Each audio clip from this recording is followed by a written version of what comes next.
होने जा रही है, इसके लिए मैं सारे देश को वासियों को मुबारकबाद देना चाहता हूँ। पंजाब वासियों को मुबारकबाद देना चाहता हूँ कि उनको मत देने का समय आ गया है। सरकार बनाने के लिए उन्होंने अपने उम्मीदवार चुनने हैं और वो समय लोकतंत्र के लिए, मजबूती के लिए बहुत जरूरी है। तो भी ये समझ होनी चाहिए कि कोई ऐसा काम ना करे जिससे देश का जो फ्यूचर है उसमें दिक्कत आए, क्योंकि गलत आदमी चुना जाएगा। मत का दान लोग नहीं चुनना चाहते, किसी प्रभाव से आप चुनोगे तो उसका अंत में नतीजा तो गलत रहेगा। सो इसके लिए हमें भी जिम्मेदारी निभानी चाहिए जो पॉलिटिकल लोग हैं। अच्छा, कांग्रेस आपको टिकट दे रही है और कब तक पंजाब कांग्रेस की टिकट जो है वो फाइनल होगी? देखिए, ये तो पंजाब प्रदेश कांग्रेस कमेटी और ऑल इंडिया कांग्रेस कमेटी ने तय करना है किस उम्मीदवार को कहाँ से क्या उतारना है ये, और कब किसको टिकट देनी है, और ये मेरा ख्याल उनका ही अधिकार क्षेत्र है।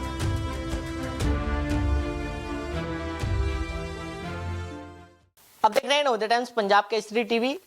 इलेक्शन कमीशन ने आज लोकसभा चुनाव की घोषणा कर दी है। 19 अप्रैल से शुरू होकर 1 जून तक वोटिंग होगी। इस पर बातचीत करने के लिए हमारे साथ अमृतसर से सांसद गुरजीत औजला जी हैं। औजला साहब, आज इलेक्शन कमीशन की घोषणा 7वें फेज में पंजाब की अगर बात करें तो 7वें फेज में सबसे आखिरी में वोटिंग होगी।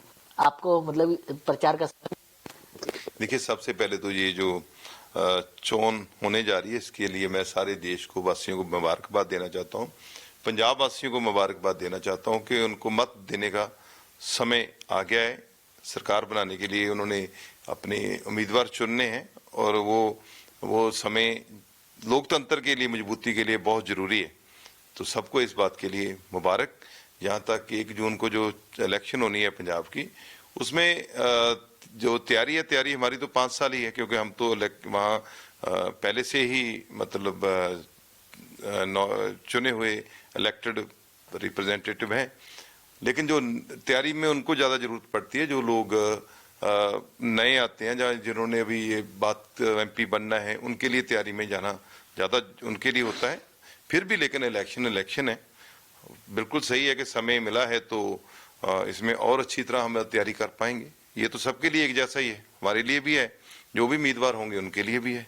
इलेक्शन कमीशन ने कहा है कि इस चुनाव में इस बार जो है धन बल बाहुबल का इस्तेमाल ना हो। राजनीतिक पार्टियों से उन्होंने अपील भी की है। किसी भी चुनाव में ये इस्तेमाल नहीं होने चाहिए, क्योंकि चुनाव तो है इसीलिए कि लोगों अपनी मर्जी का उम्मीदवार चुन सकें, चाहे सरपंच है, काउंसलर है, MLA है, MP है।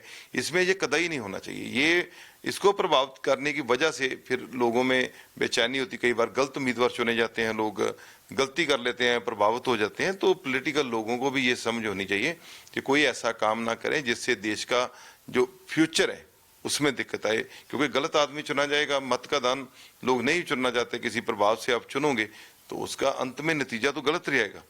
सो इसके लिए हमें भी जिम्मेदारी निभानी चाहिए जो पॉलिटिकल लोग हैं। अच्छा, कांग्रेस आपको टिकट दे रही है और कब तक पंजाब कांग्रेस की टिकट जो है वो फाइनल होगी? देखिए, ये तो पंजाब प्रदेश कांग्रेस कमेटी और ऑल इंडिया कांग्रेस कमेटी ने तय करना है किस उम्मीदवार को कहाँ से क्या उतारना है ये, और कब किसको टिकट देनी है, और ये मेरा ख्याल उनका ही अधिकार क्षेत्र है। ये वो ज्यादा सही बता पाएंगे आपको। लेकिन कब तक पंजाब कांग्रेस की टिकट जो है जन तक हो पाएगी? देखो, मेरा ख्याल है अगले एक आधे वीक में इसका तय हो जाएगा। लेकिन सर, जिस तरीके से अमृतसर सीट पर आम आदमी पार्टी ने टिकट की घोषणा कर दी है, कितना चैलेंजिंग जो है आप मानते हैं? ये चैलेंजिंग नहीं है। जो काम करना है, वो आदमी काम करके जाता है, उसके लिए ये चैलेंज नहीं होता। इसमें सबसे बड़ा चैलेंज ये होता है कि क्या हम लोगों को ये अपनी बात रख पाते हैं, लोग हमारी बात समझते हैं कि नहीं समझते हैं। ये बात बड़े चैलेंज होते हैं कि हम जो काम किए क्या लोगों को वो सब ध्यान में है। तो इसके ऊपर हमें लोगों की कचहरी में जब जाएंगे, हमने 5 साल काम किया है, तो वो भी अपने काम बताएं। जो धारीवाल साहब आए हैं वो बताएं कि उन्होंने क्या किया है या क्या करने जा रहे हैं, क्योंकि स्टेट का और जो सेंटर की राजनीति में बहुत बड़ा फर्क रहता है। तो इसमें वो क्या करना चाहते हैं या क्या किया है उन्होंने पिछले 2 साल में, ये सब उनको भी आंका जाएगा, और हमारे भी जो किए हुए काम है उसके ऊपर भी ये लोग तय करेंगे और उसका भी आंकलन करेंगे। तो ये लोगों के ऊपर ही छोड़ देना चाहिए। तो बिल्कुल ये थे गुरजीत औजला, जिन्होंने खास बातचीत की। दिल्ली से कमल कुमार कंसल, नवोदय टाइम्स पंजाब केसरी टीवी।